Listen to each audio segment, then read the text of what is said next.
bienvenue à l'Église Mon Plaisir pour ce culte spécial. Nous démarrons une série d'été Solutions anti-rides. Comment rajeunir spirituellement? Comment va votre âme? Et pour ça, nous vous proposons de suivre le message qui s'intitule comme première solution, c'est la louange. Comment se placer devant Dieu, comment Dieu veut vous bénir. Je suis convaincu que Dieu va vous déposer quelque chose sur le cœur au cours de ce moment. N'hésitez pas peut-être à prendre des notes, peut-être à bloquer et vous arrêter pour prier et louer Dieu.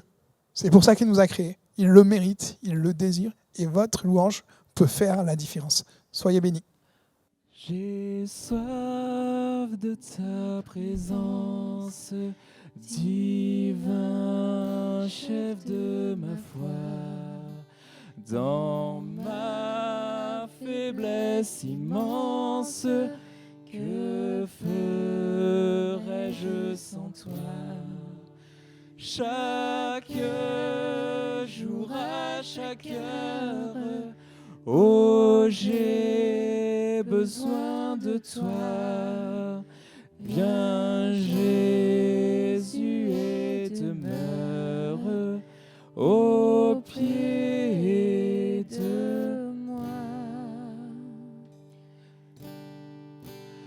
Des ennemis dans l'ombre rôdent autour de moi, accablé par le nombre, que ferais-je sans toi? Chaque jour, à chaque heure, oh, j'ai besoin de toi. Viens, Jésus, et demeure auprès de moi. Oh, Jésus, ta présence, c'est la vie et la paix. La paix dans la souffrance et la vie à jamais. Chaque jour, à chaque heure, oh, j'ai besoin de toi. Viens, Jésus, et demeure auprès de moi.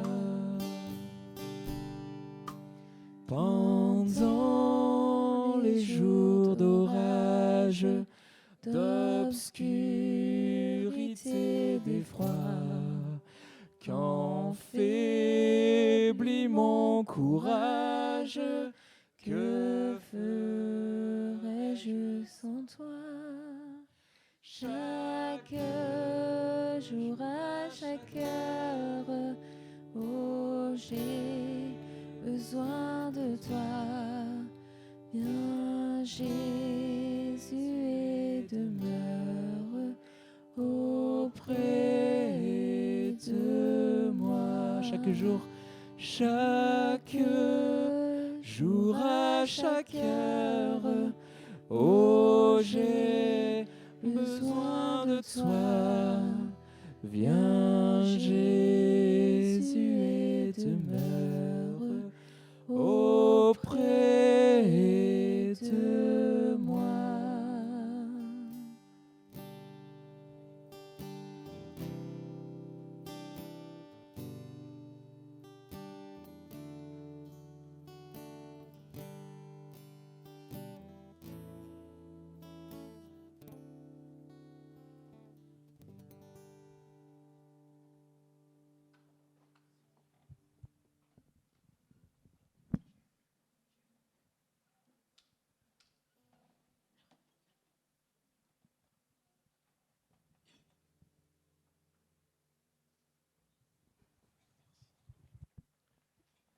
C'est merveilleux ces moments que nous passons devant le Seigneur.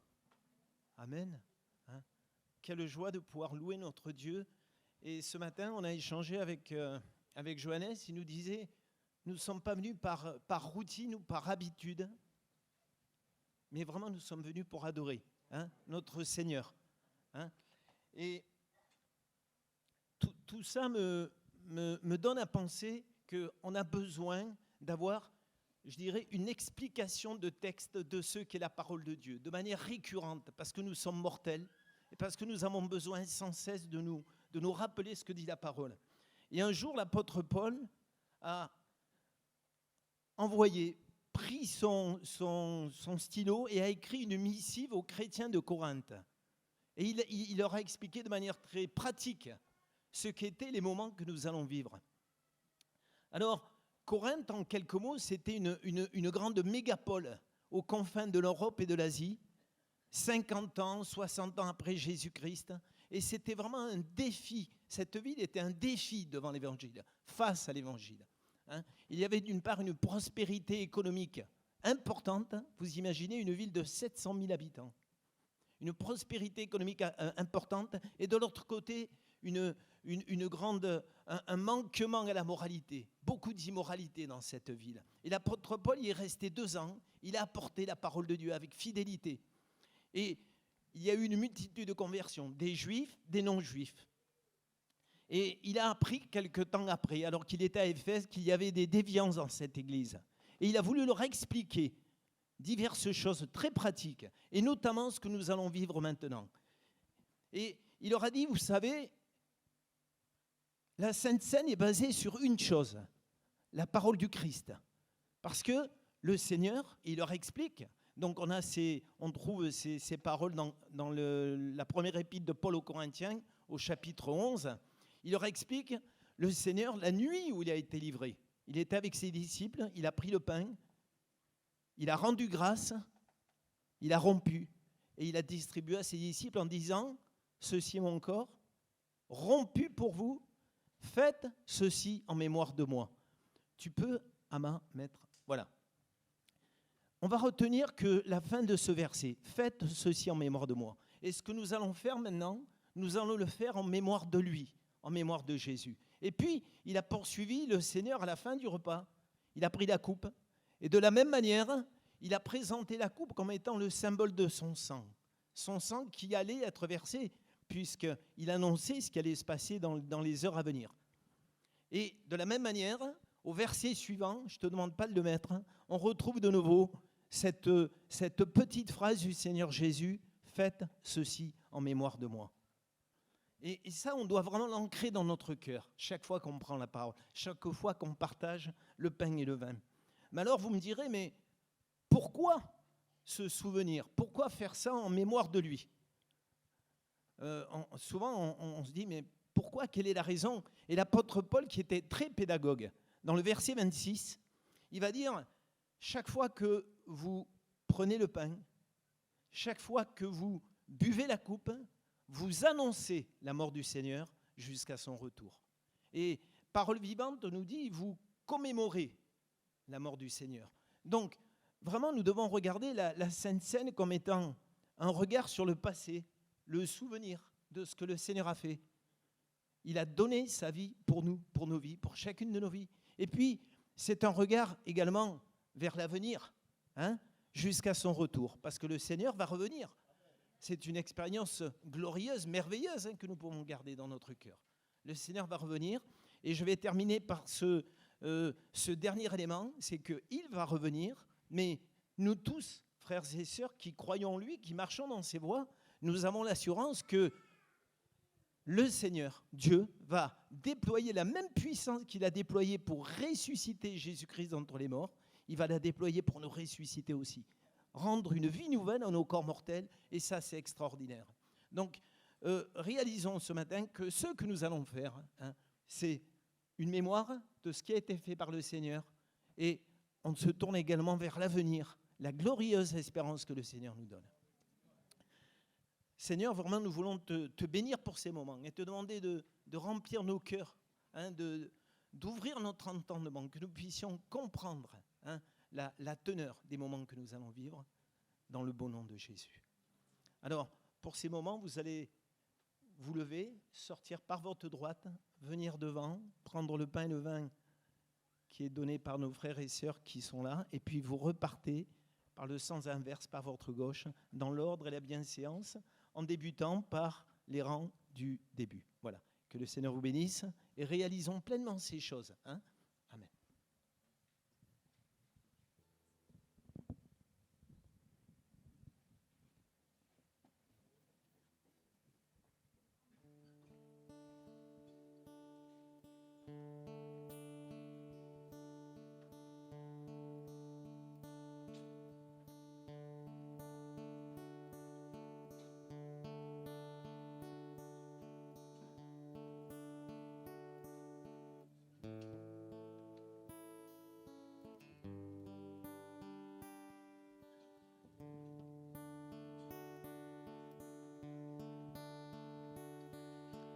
Jésus,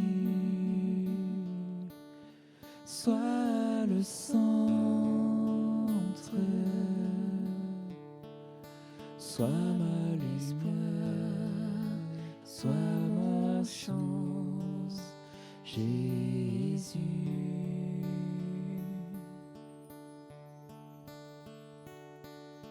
Jésus, sois mon centre, sois mon espoir, sois mon chant, Jésus. Sois le feu dans mon cœur, sois le vent dans mes voiles, sois la raison de ma vie, Jésus, Jésus.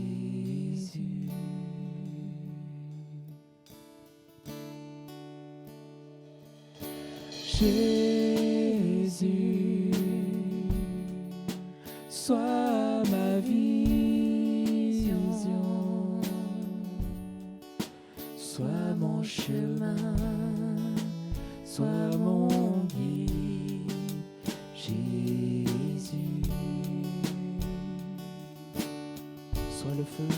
Sois le feu dans mon cœur, sois le vent dans mes voiles, sois le vent de ma vie, Jésus, Jésus.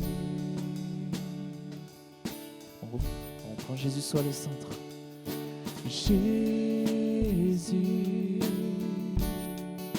sois le centre, sois ma lumière, sois ma lumière, sois ma source, Jésus.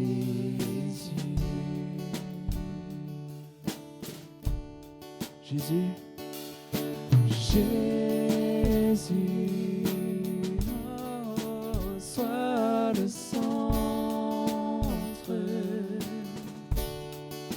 sois mon espoir, sois mon chant, Jésus.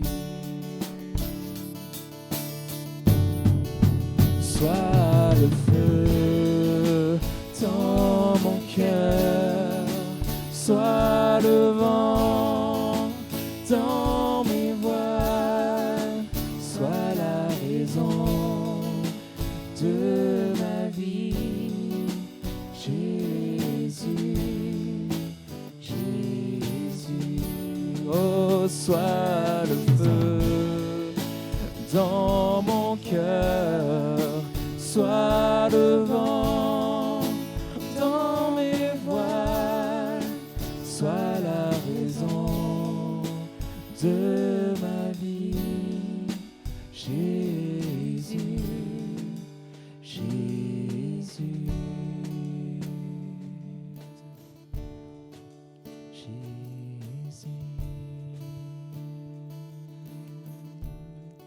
Il est le bon berger, et ce matin, ce qu'il veut rappeler à ton cœur, c'est qu'il prend plaisir à se retrouver au milieu de toi. Il prend plaisir à regarder ceux qui ont cru en sa parole et qui ont été sauvés par ce nom glorieux. Il veut se réjouir aussi de ce qu'il peut annoncer que ton nom a été inscrit dans le livre de vie. Tu n'as pas de souci à te faire lorsque tu viendras devant ton Dieu. La justice de ton Seigneur sera ta justice. Sois dans la paix et la tranquillité et accepte ce matin de marcher toujours plus près de lui. Il est le bon berger, il aime ta vie, il s'est donné pour toi. Sois dans la paix et la tranquillité auprès de ton Sauveur. Amen. Gloire à Dieu. Bienvenue à tous, bienvenue aux visiteurs qui découvrent peut-être pour la première fois l'Église Mon Plaisir. On désire, dans ces moments que nous passons, juste mettre le focus et la lumière sur une seule personne, c'est la personne de Jésus. Parce que nous croyons qu'il a agi dans nos vies, parce que nous croyons qu'il nous a transformés et qu'il continue encore à agir 2000 ans après sa mort, au travers du culte qu'on a pu avoir, mais aussi de ce qui va suivre. On va partager la parole de Dieu, ce livre, la Bible, qui n'a pas été écrite, nous le croyons, par des hommes, mais qui était par la souveraineté de Dieu, par le désir que Dieu avait, il a permis que ce livre vienne à nous. Par le Saint-Esprit, nous le croyons. Et pour aujourd'hui, je voudrais qu'on démarre une série qui va avoir lieu sur 2 dimanches, qui s'intitule, tu peux mettre le titre, « Solution anti-rides ». Pourquoi solution anti-rides ? C'est l'été, et souvent l'été, on pense à un peu plus prendre soin de nous, à davantage rattraper ce qui s'est passé pendant l'année.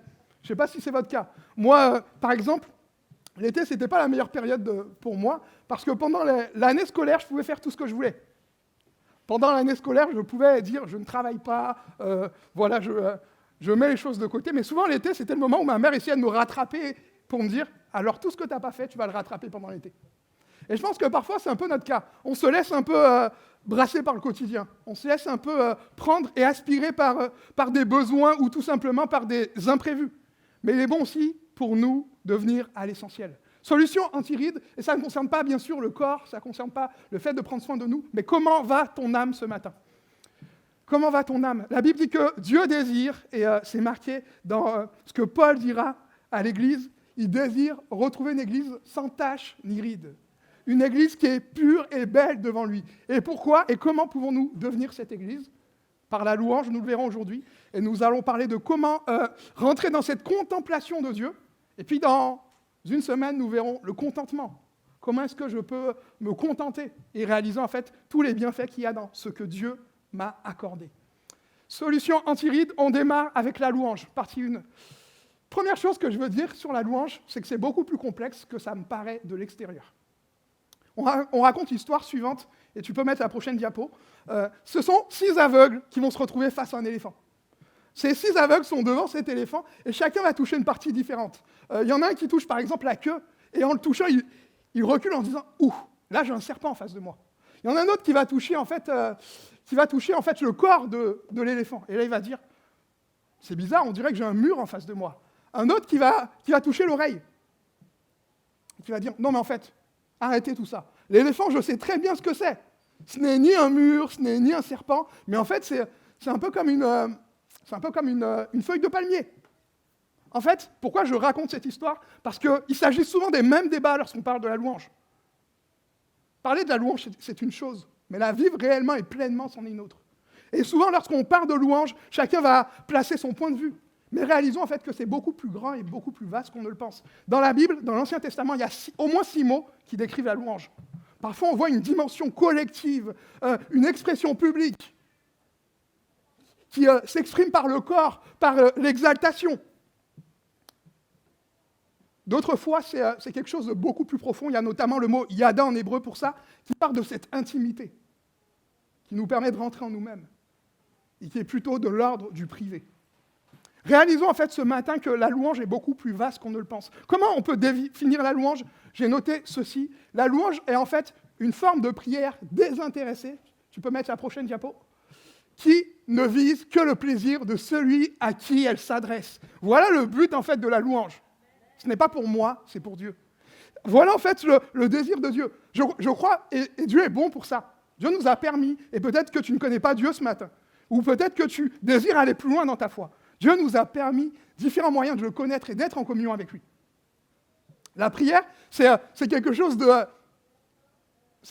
d'extrêmement vaste. C'est une telle bénédiction. J'aime bien prendre l'image de la fleur. Tout comme une fleur est composée de pétales différentes, il en est de même pour la prière. Et il y a plusieurs manières de prier, avant de nous arrêter sur la louange ce matin. Mais réalisons en fait toutes les diversités, toutes les bénédictions que Dieu nous donne. Je peux intercéder, c'est-à-dire je peux prier pour quelqu'un d'autre et porter ses besoins à Dieu. Et la Bible nous dit qu'il répond.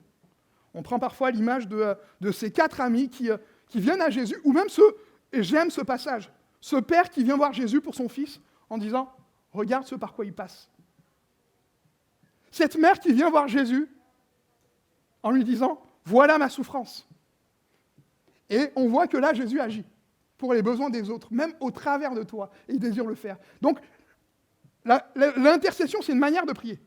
On peut aussi vivre des temps de supplication. On a besoin vraiment de dire « Seigneur, là, je vis une phase difficile, je suis confronté à un mur et j'ai besoin de pouvoir le franchir. Comment est-ce que c'est possible que tu agisses ?» Et où on va jusqu'au bout de nous-mêmes pour que Dieu puisse agir et intervenir. On peut vivre des temps de méditation. C'est aussi une forme de prière. Plus silencieuse, mais pas moins efficace. Qui nous permet de faire le vide et de tendre les oreilles vers Dieu pour écouter ce qu'il a à nous dire. Mais la louange est une forme de prière qui est totalement différente. Parce que là, je ne regarde plus à moi, mais à lui. Là, je réalise en fait qui il est et tout ce qu'il a pu faire dans ma vie. Je réalise et quand je regarde et que je commence à lister, je me rends compte que ça se cumule, et ça ne peut pas s'arrêter. Mes amis, je veux vous dire ce matin que Dieu est bon. Dieu mérite la louange. Dieu désire nous entendre et voir un peuple qui le loue. Parce que c'est ainsi que la victoire peut être obtenue. Mais cette prière qui est désintéressée et qui vise le plaisir à celui qui s'adresse, donc à Dieu, il l'a déjà.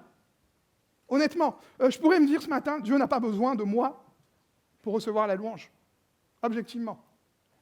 On est des milliards sur la terre. La Bible dit que les anges en ce moment le louent.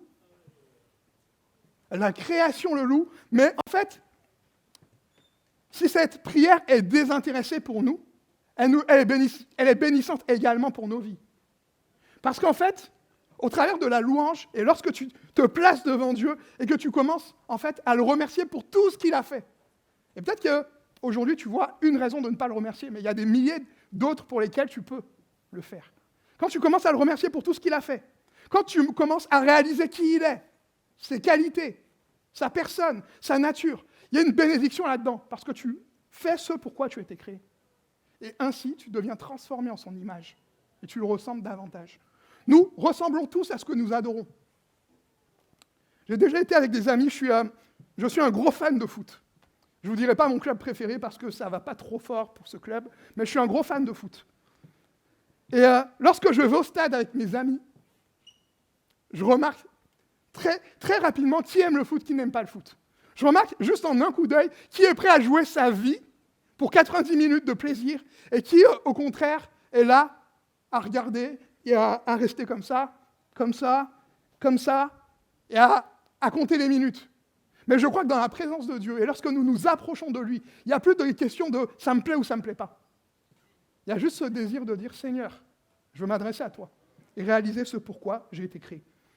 Pourquoi c'est important de prier ? Tu peux mettre la dernière diapo. Désolé Amma, je t'ai dit, ça va vraiment aller dans tous les sens aujourd'hui. La dernière diapo, c'est pas celle-là. Toute la dernière. Tu vas tout à la fin. Prier est important parce que ça nous permet en fait de réaliser en fait que... Pourquoi louer, pardon ? Louer, c'est le chemin le plus court entre l'affliction et la bénédiction. Voilà ce que j'ai noté. En fait, lorsque je prie, je réalise en fait que... Et lorsque je loue le Seigneur, je réalise en fait que parce que je regarde à lui, il s'occupe de moi.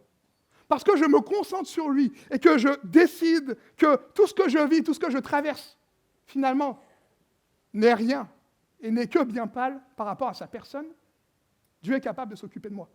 Arrêtons de prendre des raccourcis. Arrêtons de vouloir dire par nous-mêmes on peut s'en sortir. Il y a d'autres solutions, d'autres moyens, et de retomber dans les mêmes pièges qui vont revenir. Mais réalisons en fait que la louange est le chemin le plus court entre l'affliction et la bénédiction. Lorsque je me place dans la présence de Dieu, que je le cherche véritablement, c'est ainsi qu'il peut agir. Je crois que dans la louange, il y a des victoires que Dieu veut nous donner. Il y a des bénédictions qu'on peut saisir. Où que tu en sois avec Dieu, encore une fois. Lorsque nous décidons de faire ce pourquoi il nous a créés. Je voudrais qu'on fasse juste une expérience pour bien comprendre à quel point, en fait, nos difficultés peuvent nous empêcher de vivre la bénédiction de Dieu. Vous êtes d'accord avec moi ? OK ? Je vous invite juste à mettre la main comme ça, là. Ça va, n'ayez pas peur. Hein ? Je ne vais pas vous demander votre numéro de carte bleue. OK, vous avez mis la main comme ça ? La main droite, c'est bien, c'est super. OK ? Fermez l'œil gauche. Fermez votre œil gauche. Il y en a qui hésitent, c'est quoi mon œil gauche ? C'est celui-là ou celui-là ? OK ? Et placez votre doigt juste devant la main. Le plus loin possible. Maintenant, rapprochez-le. Il y a un moment, quand votre doigt était à 2 cm, qu'est-ce qui se passe? Il n'y a plus de main. Si vous voyez encore votre main, j'ai un bon ophtalmo que je peux vous conseiller. Venez me voir à la fin, je serai là. Mais normalement, quand vous faites cette expérience, au bout d'un moment, la main n'est plus visible. Est-ce que c'est votre petit doigt qui est devenu beaucoup plus grand que la main? Je ne pense pas, non. Mais la vérité, c'est que l'épreuve a pris trop de place et que ce qu'on vit nous empêche de réaliser, de voir la gloire de Dieu. C'est pareil, en fait, dans notre vie de louange. C'est pareil, en fait, dans notre relation avec Dieu. Et je dis ça pour qu'on puisse bien comprendre ceci. La louange nous permet, en fait, de nous placer dans la réalité de Dieu et de voir les choses telles qu'elles sont réellement. Parce que c'est ainsi que Dieu peut rétablir l'ordre de ce qu'il a prévu.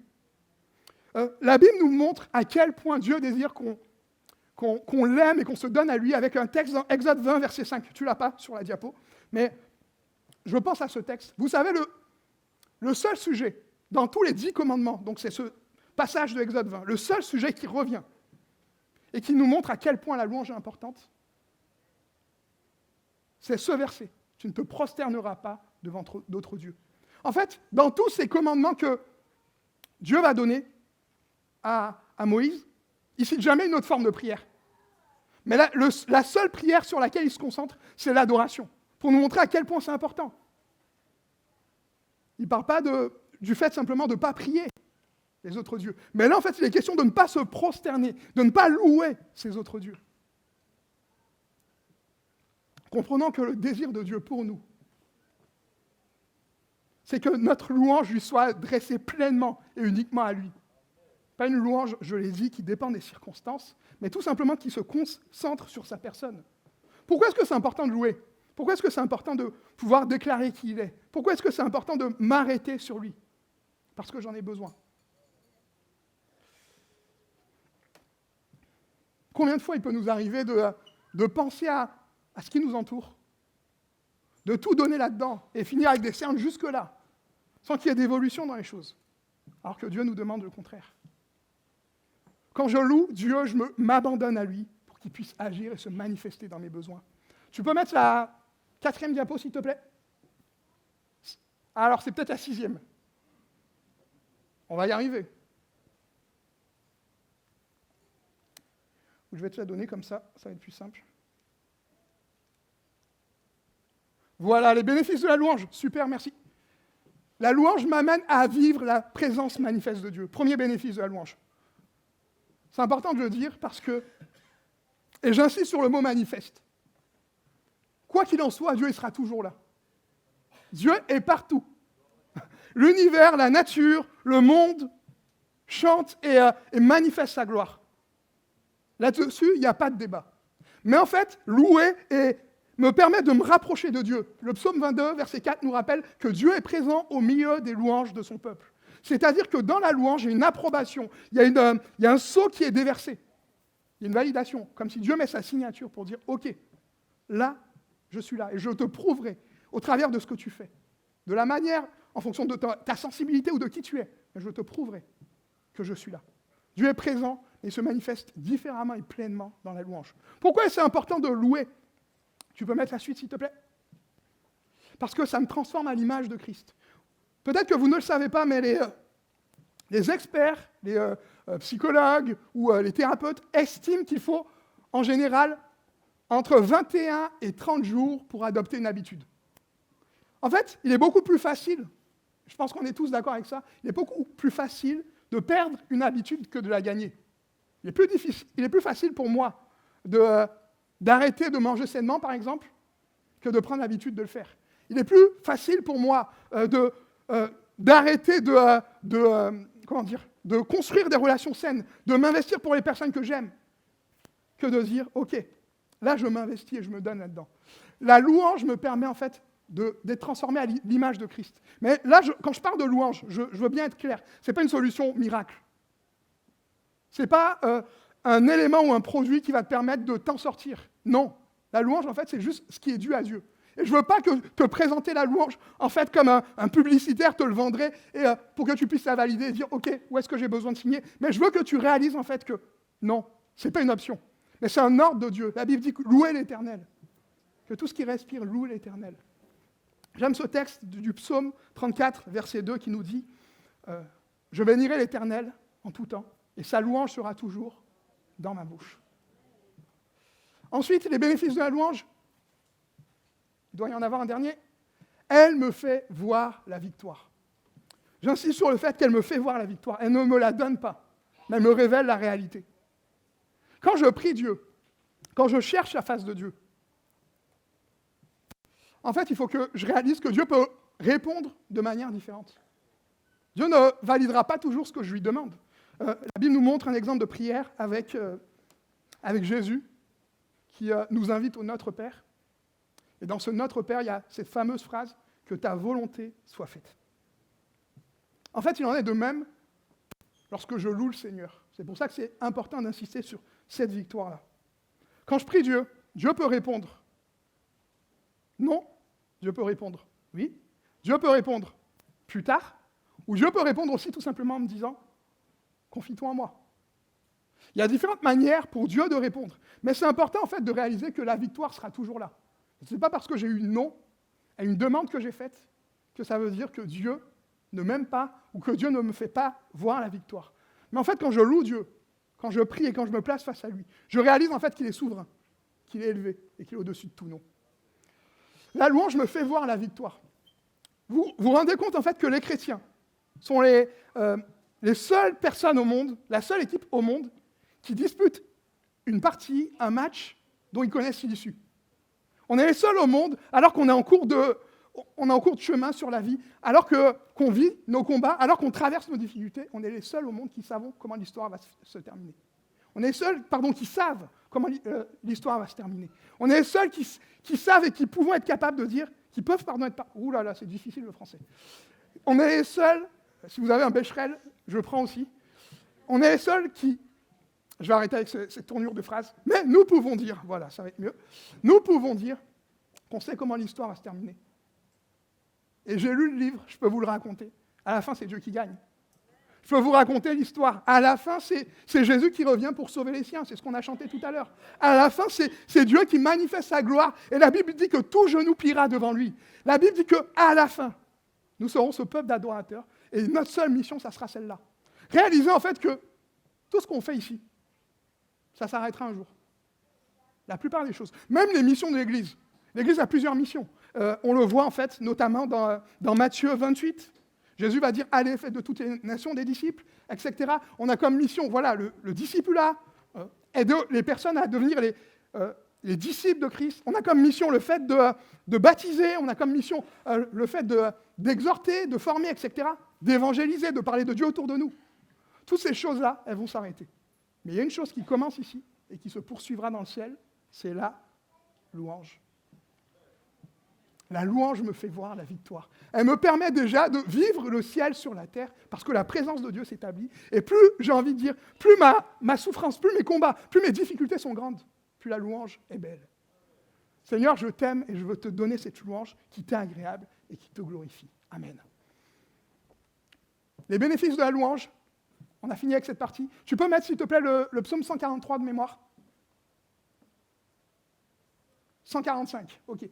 Rien ne compte davantage que la louange. L'Éternel est grand et très digne de louange, et sa grandeur est insondable. J'ai dit tout à l'heure, il y a deux versants dans la louange. Il y a celui qui consiste à dire merci à Dieu pour ce qu'il a fait, et l'autre qui me permet en fait tout simplement d'être dans l'adoration, dans le fait de m'arrêter sur sa personne.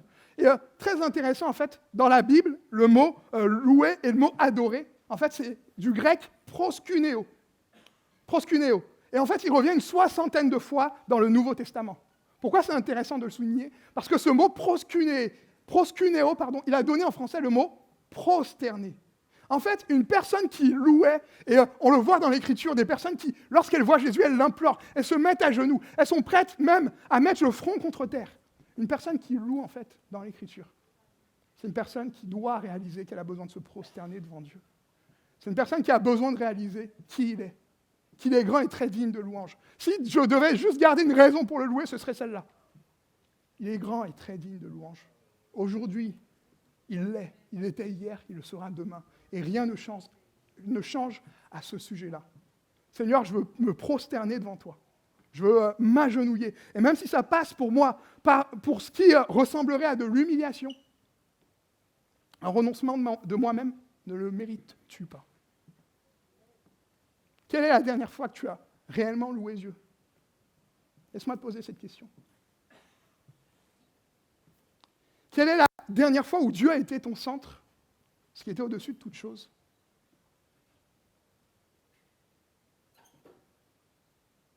Quand bien même il y avait des obstacles. Quelle était la dernière fois où, non pas simplement avec ta bouche, mais avec ton cœur, tu lui as dit, Seigneur, tu es très digne de louange, et je veux le manifester pleinement, et te montrer tout mon amour, toute ma reconnaissance pour ce que tu fais. Je voudrais dire quelque chose d'important. Nous avons tendance parfois à limiter la louange simplement à notre temps de culte personnel. Mais en fait, pour l'époque et pour le peuple juif, louer, c'est une culture. Ce n'est pas simplement quelque chose qui se vit à un moment, mais ça se poursuit tout le temps. Et c'est nécessaire de pouvoir l'inscrire dans notre mémoire et de le retenir. En fait, pour le peuple juif, ils avaient même des expressions, et ils en ont toujours pour louer et remercier Dieu. Dans toute la journée, ils le faisaient. Merci Seigneur pour l'eau, merci Seigneur pour ces petites choses-là, que je ne considère plus, qui me paraissent banales, mais qui sont tellement importantes. Ouais, c'est facile de voir les grosses, mais je veux aussi réaliser les plus petites que tu fais pour moi. La louange est une culture, en fait. Cet état d'esprit qui nous mène à la victoire et qui change même l'atmosphère qui est en nous pour nous mener à connaître autre chose. Petite anecdote que je trouve très intéressante. Cette fois-ci, on passe de la Bible à l'actualité. Au Japon, dans l'île d'Okinawa, c'est l'endroit sur Terre où il y a le plus de centenaires. 15% de la population, pardon, pas 15% de la population, si, 15% des centenaires du monde habitent à Okinawa. Et lorsque les experts, les scientifiques font des études et réalisent quel est le secret, pourquoi ils vivent beaucoup plus longtemps, c'est pas normal. Ils réalisent en fait que parmi toutes les clés, il y a l'alimentation, il y a comment dire, mais il y a surtout la philosophie de vie, la manière de penser. Le peuple japonais, et notamment ceux qui habitent à Okinawa, sont parmi ceux en fait, qui arrivent à relativiser ce par quoi ils passent. C'est tellement comment dire, profond ce que je dis, parce que moi, ça me fait réaliser, au-delà de leur philosophie, que même avec des mauvaises choses, ou des bonnes choses, ou des choses normales, c'est de la culture. On a le droit de penser ce qu'on veut là-dessus, même s'il y a parfois un peu de religion qui fait tout dévier. Mais même avec ces choses-là, on peut en faire du bien. À combien plus forte raison pour nous, chrétiens? Avec la parole de Dieu, nous pouvons être capables de nourrir notre âme et de grandir dans sa présence. Je crois que là, il y a vraiment un message pour quelqu'un. Tu n'es pas destiné, tout simplement, à rester face à tes difficultés. Tu n'es pas destiné, tout simplement, de faire face à ton quotidien et de mener tes projets comme tu le désires. Mais tu es destiné à devenir un serviteur, une servante de Dieu. Quelqu'un qui vit pour lui. Quelqu'un dont l'appel et dont le but de sa vie devrait être d'être consacré à Dieu. Moi, ça change ma vision des choses, de réaliser en fait que j'ai une mission, que j'ai un appel, que Dieu a des désirs et des projets pour moi, des projets de paix et non de malheur, afin de me donner un avenir et une espérance. Oui, Dieu nous appelle à quelque chose. Et rien ne devrait compter davantage que dire, Seigneur, au-delà de ce moment que je passe maintenant, c'est toute ma vie qui doit te louer. Vraiment, un peu comme à l'image de cet orchestre dont chacun compose des instruments différents. Je pense que Dieu nous appelle ce matin à être cette Église qui le loue réellement, pour qui il est, pour tout ce qu'il a fait, et tout simplement qui le met, lui, en priorité. J'aime ce texte, et on finira là-dessus, de Philippiens 2, versets 9 et 11, qu'on peut lire ensemble. Il est question de Jésus. Et le texte nous rappelle, c'est pourquoi Dieu l'a souverainement élevé et lui a donné le nom au-dessus de tout nom. Afin qu'au nom de Jésus, tout genou fléchisse dans les cieux, sur la terre et sous la terre, et que toute langue confesse que Jésus est Seigneur à la gloire de Dieu le Père. Je crois que vous n'avez pas bien compris. Toute langue confesse que Jésus est Seigneur à la gloire de Dieu le Père. Alléluia. Alléluia. Je pourrais simplement m'arrêter au côté humain et présenter la louange comme ça, ce serait tellement incomplet, tellement insuffisant, tellement imparfait. Mais j'aime aussi réaliser en fait que pourquoi je peux louer? Parce que le mur et le voile qui me séparaient de Dieu est tombé dans la personne de Jésus et que je peux passer de l'autre côté et vivre pleinement dans sa présence. Je peux louer parce que la croix a été dressée, parce que Jésus est mort pour mes péchés et qu'il s'est entièrement donné. Et ça c'est merveilleux.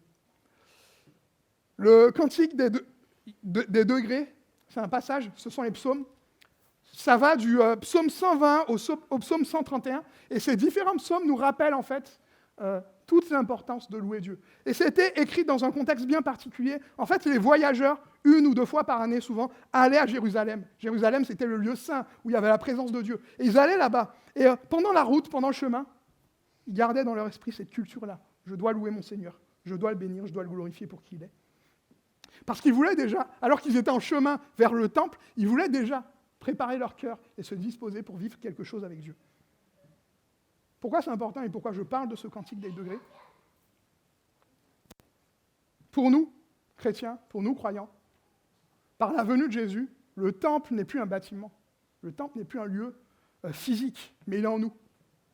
La louange de Dieu, elle te permet en fait d'activer, de révéler, de vivre des choses que Dieu a déjà placées en toi par son Saint-Esprit. Si tu lui appartiens, que tu t'es donné à lui, le Saint-Esprit t'a déjà touché, il est déjà à l'œuvre en toi. La Bible dit que le Saint-Esprit est celui qui nous pousse à croire que nous sommes enfants de Dieu. Le Saint-Esprit est celui qui nous conduit à la nouvelle naissance. Le Saint-Esprit est celui qui nous touche. Le Saint-Esprit est celui qui nous amène à la rédemption, etc., etc. Mais la louange nous permet aussi de vivre quelque chose de bien plus grand et de bien plus puissant lorsque nous nous donnons à Dieu. Je me souviens, et ça restera toujours en ma mémoire, ces fois où j'allais à l'église, et c'était tout le contraire du cantique des degrés, j'y allais en traînant des pieds, en me disant « Qu'est-ce que je fais là ?» Et ma mère m'avait forcé à aller en colo, à un moment, et je rentre dans cette pièce de culte, et je me dis « Quel est l'endroit le plus isolé, où je peux aller me cacher ?» Et je vais m'isoler là-bas, et je regarde, j'observe tout le monde. Et c'était une colo, alors que j'étais ado, qui concernait peut-être des 3 ans à 17 ans, quelque chose comme ça. On était tous ensemble pendant les moments de culte. Puis il y a un chant qui monte vers Dieu. Un premier enfant là de peut-être 5 ans, 6 ans, qui commence à pleurer. Un peu plus loin, une autre personne qui se met à genoux. Quelqu'un qui commence à tout simplement à dire qui est Dieu et à réaliser. Seigneur, je viens de réaliser en fait qui tu es. Oui, j'ai chanté plusieurs fois, mais maintenant je veux le vivre et je veux le déclarer. Je sais qui tu es. Alors que ces choses se vivaient, j'étais là et je me disais, waouh, est-ce que c'est possible que finalement je passe à côté de ça? C'était un des moments, pas le seul, mais c'était un des moments qui était pour moi comme une prise de conscience, de dire, Seigneur, je veux aussi au travers de ma louange être un témoignage pour ton Église.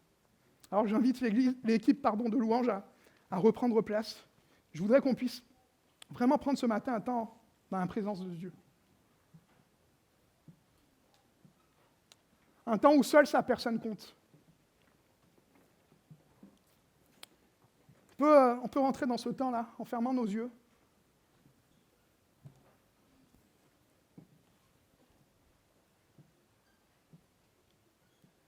Réaliser qui il est.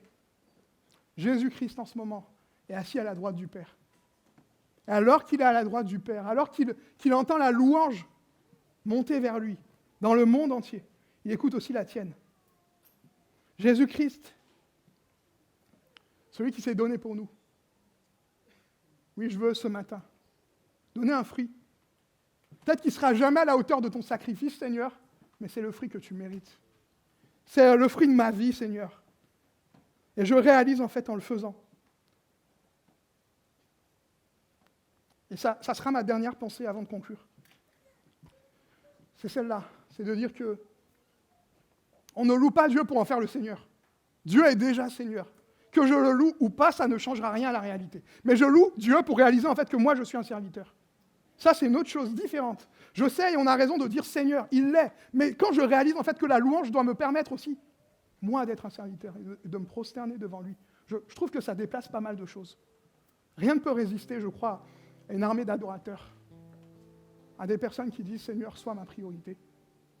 Seigneur, on est unis parce que tu es notre Père. Seigneur, on est unis parce que tu nous appelles. Et je veux, ce matin, réaliser qu'au travers de la louange, il y a un parfum qui se répand. Est-ce qu'on peut prier le Dieu ensemble? Est-ce qu'on peut élever Dieu pour ce qu'il a fait? Est-ce qu'on peut le bénir pour ce qu'il est? Est-ce qu'on peut remémorer et rappeler à notre âme? C'est la Bible qui nous invite à faire ça. Jérémie, le prophète de malheur. Imaginez que votre nom soit associé au fait de porter malheur à des gens. Jérémiade, c'est de là dont vient l'expression. Jérémie, ce prophète de malheur, et malgré les situations qu'il a traversées. Je ne sais pas, c'est comme si je vous dis faire une joannesse, ça voudrait dire tout rater, quoi. Mais Jérémie, malgré tout ce qu'il a traversé, va dire à Dieu,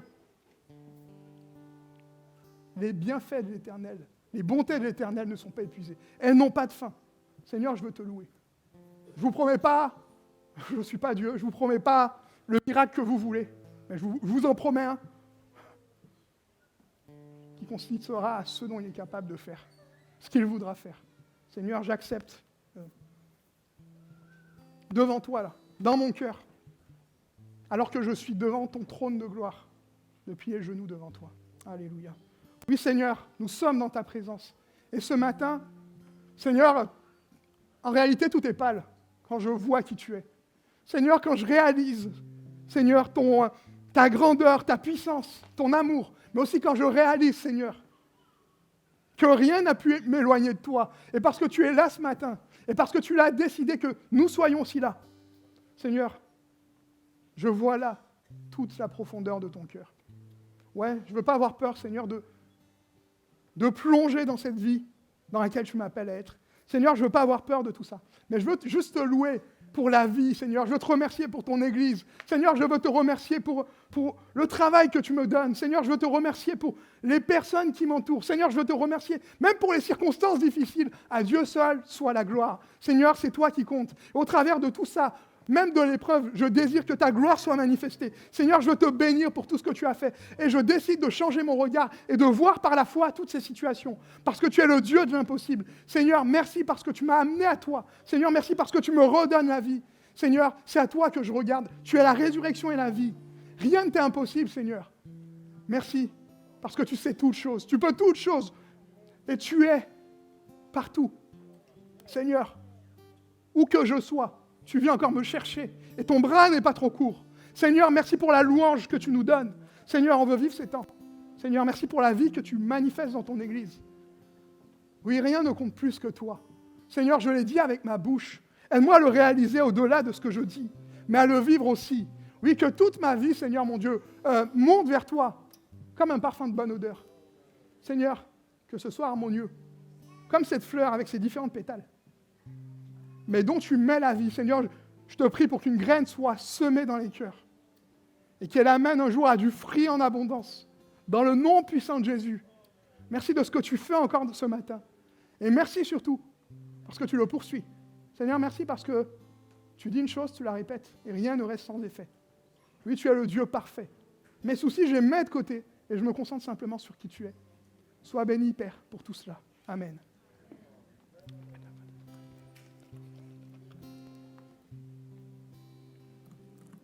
Quand je sens de l'univers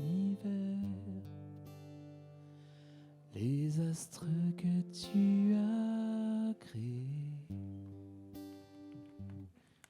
les océans, les mers, tout me révèle ta majesté. Alors mon âme veut s'écrier de tout mon cœur, je veux chanter. Oh Dieu, tu es infiniment grand, éternel puissant, roi majestueux.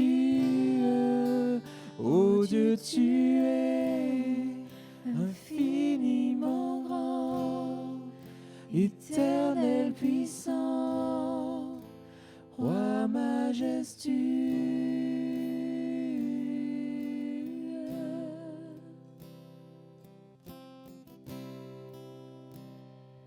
Quand je songe que tu m'as fait, que tu t'es révélé à moi, que pour moi tu as tout lié. Tout me révèle ta bonté. Alors mon âme veut s'écrier de tout mon cœur. Je veux chanter. Alors mon âme veut s'écrier de tout mon cœur. Je veux chanter. Oh Dieu, tu es infiniment grand, éternel puissant, roi majestueux. Oh Dieu, tu es infiniment grand, éternel puissant, roi majestueux.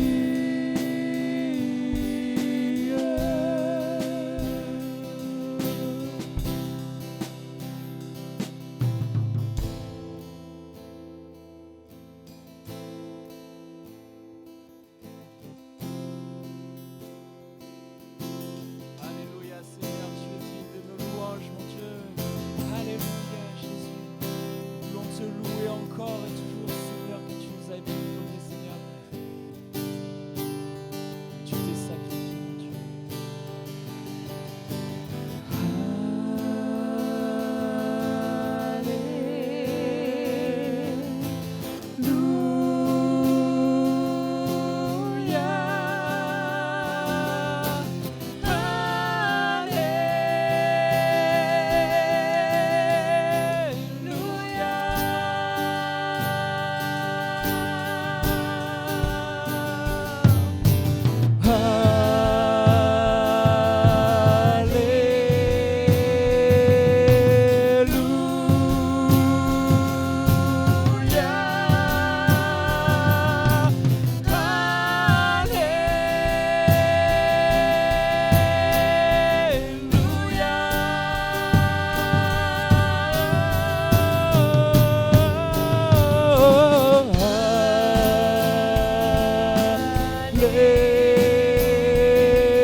Tu es infiniment grand, éternel puissant, roi majestueux.